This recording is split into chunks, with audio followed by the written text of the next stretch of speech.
Wednesday. Thank you again for tuning in to another episode of Coffee with Kristen. Grab that cup of coffee and let's get started. Let's talk finance. We've got some really good shows. Today on Estate Planning 101, we learn about estate planning and divorce. Dun, dun, dun. Let's take a look.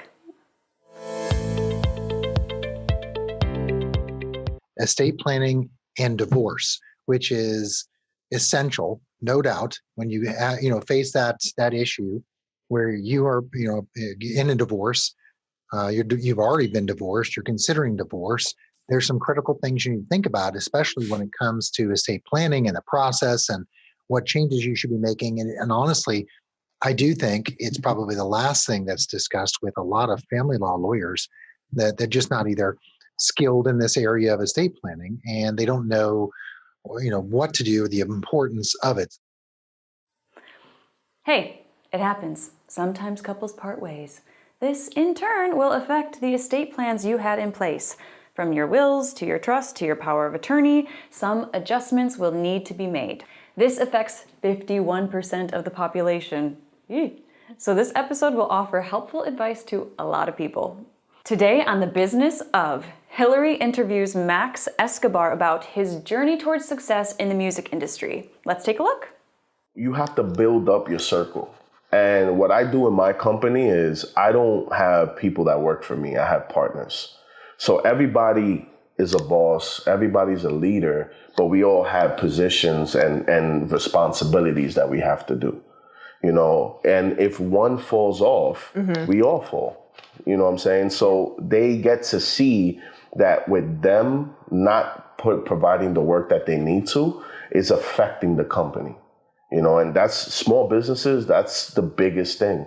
We don't have the $10, $15 million where we could just replace people like their parts. Yeah. Every single person is an essential part of our company. I really appreciated how Max explains the importance of building authentic connections and partnerships.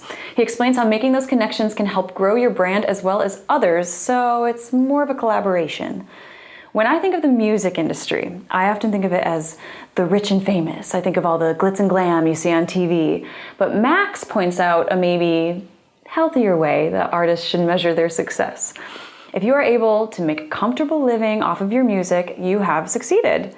The ultimate goal isn't just to fly on a fancy private jet, but to create art that inspires yourself and others. It is a fascinating episode, and I know you will all agree, so everyone tune in. Today on Investment Spotlight, Jay and Chris interviewed James Lantier from Mindset Pharma. Here's a sneak peek at today's episode.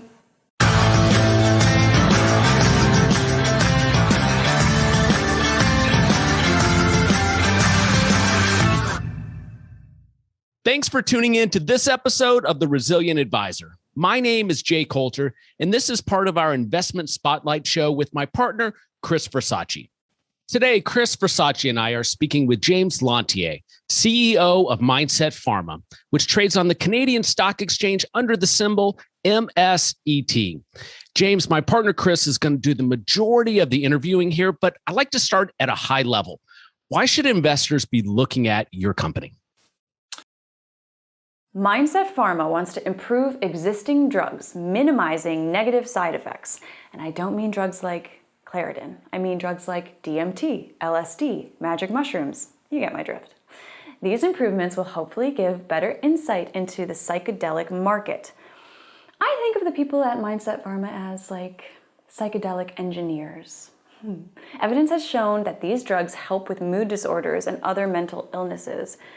If you look at the evolution of drug/pharmaceutical industry in conjunction with the stock market, you may be able to kill two birds with one stone by growing your portfolio while improving your health. Be sure to pick up your phone or any other device that you have and look up our app. It's under ROI TV. You will find it. It is there. Download that and you can watch all of these shows through the app or on Roku and Apple TV.